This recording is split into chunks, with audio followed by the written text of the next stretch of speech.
योगी मंत्रिमंडल में आरएलडी कोटे से अनिल कुमार जी को मंत्री बनाया गया है और कैबिनेट मंत्री बनने के बाद पहली बार वो यहां से होते हुए मुजफ्फरनगर जा रहे हैं। जोरदार स्वागत किया जा रहा है। इन्हीं से बात कर लेते हैं। पहले तो आपको बहुत बहुत बधाई।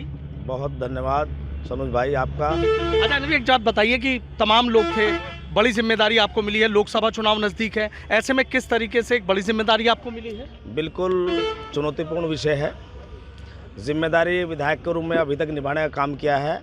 उस प्लेटफॉर्म पे मैंने बड़ी ईमानदार निष्ठा से काम किया है और आभार व्यक्त करूँगा आदरणीय जयंत चौधरी जी का, जिन्होंने बड़ी उम्मीद के साथ या किसी उम्मीद के साथ मुझे जो जिम्मेदारी दी है।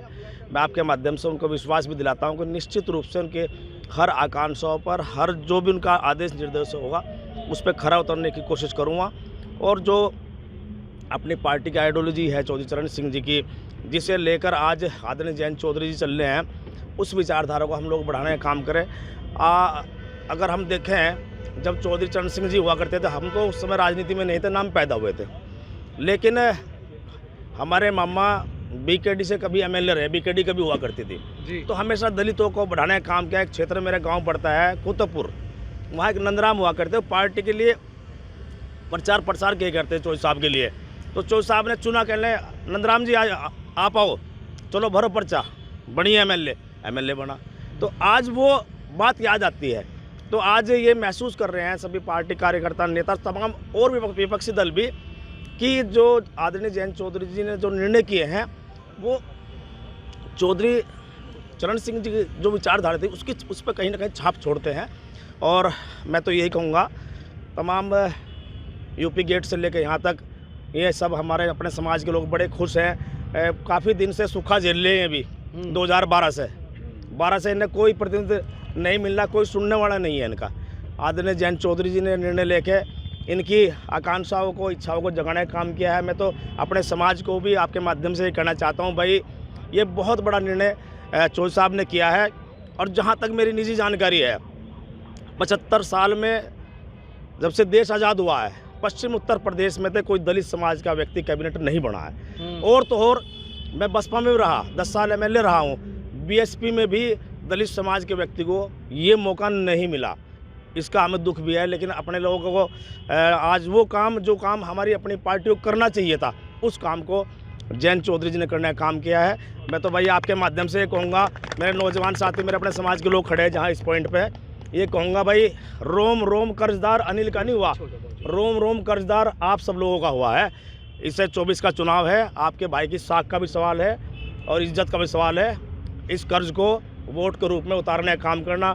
जो हमारे मुद्दे हैं, हमारे समाज के बहुत सारे मुद्दे हैं हमारे समाज। अभी आपने एक बात कही, जैसे मुद्दों की बात कही कि भाई सूखा खत्म हो गया, वही बात है कि भाई चुनाव है, आपके समाज की वोट भी निर्णायक भूमिका में होती है, जिधर चली जाती है उधर जीत और हार तय कर देती हैं। तो आपको लग रहा है कि भाई आपको कैबिनेट मंत्री बनाकर, जिस तरीके से कहा कि पश्चिम उत्तर प्रदेश में सिर्फ आपको लंबे अरसे बाद अगर कहा जाए तो आपको कैबिनेट मंत्री बनाया, तो लग रहा है कि आपके समाज की वोट इधर मिलेगी? 100% हमारे समाज की वोट मिलेगी। ये इनाम है हमारे अपने समाज के लोगों का। ये इनाम है खतौली विधानसभा का जो उपचुनाव हुआ था, उसमें दलित समाज ने एक तरफा वोट करने का काम किया था आदरणीय जयंत चौधरी जी को। आदरणीय जयंत चौधरी जी ने उसका भी नाम दिया है। तो कहीं ना कहीं तो जुड़ना पड़ा है। माननीय काशीराम साहब ने कहा था कि जब हम पूर्ण बहुमत की सत्ता में आ जाएंगे और उसके बाद जब दोबारा हम कहीं चुनाव में जाएंगे तो बहुत विरोधी यहाँ पे खड़े हो जाएंगे, बहुत सारी साजिशें आपके खिलाफ होंगी। आज वो हो रहा है। तो आज आप देख सकते हो, मान्यवर काशीराम की बात साबित हो रही है। आज बहुजन समाज पार्टी में जो मान्यवर काशीराम जी की जो नीतियां और रीतियां थी, वो आज निहित नहीं रह गई हैं। जब तक मान्यवर काशीराम जी की नीतियां और रीतियां और उनका विचार बहुजन समाज पार्टी में था, तब तक बहुजन समाज पार्टी का ग्राफ सन 1984 से लेकर 2007 तक आसमान तक गया और आज ज़मीन पे आ गया है। इसका दुख पूरे समाज को है। तो एक उम्मीद जगाई है आदरणीय जयंत चौधरी साहब ने। मैं तो अपने लोगों को ये कहूँगा, भाई मेरे लायक कोई भी बात हो, पार्टी कार्यकर्ताओं को, तमाम सभी लोगों को। अच्छा, मायावती ने फैसला किया है कि अकेले चुनाव लड़ेंगे। तमाम अफवाहें कि भाई इस गठबंधन में अब कहीं नहीं जाऊंगी, अकेले चुनाव लड़ूंगी। आपको नहीं लगता कि आपके सामने चुनौतियां खड़ी होंगी? मेरे सामने चुनौती, मैं कर्मयोगी आदमी हूँ, मैं किसी राजनीतिक पृष्ठभूमि आपसे मतलब है पार्टी के सामने में 2 सीटों पे सामने नहीं चुनौती, वहाँ के ऐसे बहुजन समाज पार्टी के सामने चुनौती नहीं है, चुनौती समाज के सामने है। इस समाज के सामने चुनौती है। इस समाज ने जो है बहुजन समाज पार्टी को फर्श से अर्श पर पहुँचाने का काम किया, समाज की देन है। तो आज वो समाज हाशिए पर है। अगर उसको कहीं जीवन दान देने का काम आज किया है तो आदरणीय जयंत चौधरी जी ने किया है। अब मैं तो भाई आपके माध्यम से आह्वान ही कर सकता हूँ कि उनका कर्ज उतारने का काम करें। जो हमारे कुछ पर्सनल मान लो सामाजिक मुद्दे हैं, उन मुद्दों को मैं विश्वास दिलाता हूँ आपके माध्यम से। सरकार में आगे हैं हम, उन मुद्दों को सरकार के बाहर रह के भी उठा रहे थे। हमारे अपने किसानों के मुद्दे हों, नौजवानों को हों, दलितों को हों, पिछड़ों को हों, वंचितों को हों, उन्हीं मुद्दों को हम सब लोग जो है अब सरकार के प्लेटफॉर्म पर उठाने का काम करेंगे। जो सही बात हम विपक्ष के नाते आदरणीय प्रधानमंत्री नरेंद्र मोदी जी के सामने नहीं पहुंचा पा रहे थे, माननीय मुख्यमंत्री जी के सामने नहीं पहुंचा पा रहे थे, उन बातों को, उन मुद्दों को, उन समस्याओं को उनके सामने तर्कों के साथ रखेंगे। अच्छा, मुझे उम्मीद है कि उन समस्याओं का समाधान होगा। एक बात बताइए, 9 रत्न है जयंत चौधरी के, 9 में से आप पे भरोसा जताया, एक ही कैबिनेट मंत्री वो भी आप बने हैं। ऐसी क्या बात रही कि भाई अनिल कुमार ही भरोसा जीतने में कामयाब रहे? ऐसा कुछ नहीं है, देखो ऐसा कुछ नहीं है। उन्होंने एक समाज जो सामाजिक समरसता और सामाजिक ताना बाना जो चौधरी साहब बड़े चौधरी साहब बनाया करते उसे बनाने का काम किया है।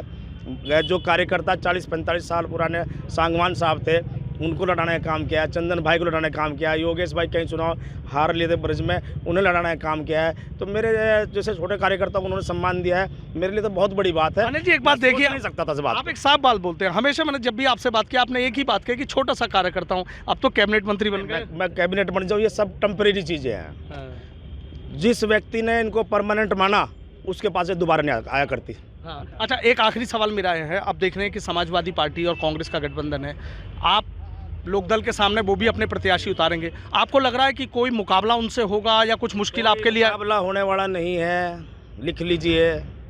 पश्चिम उत्तर प्रदेश क्लीन स्वीप करेगा।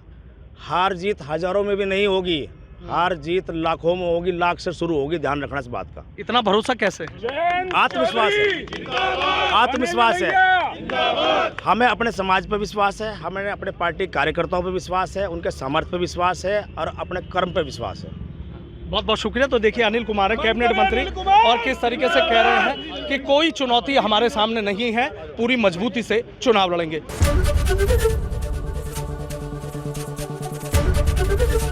एबीपी गंगा, खबर आपकी, जुबान आपकी।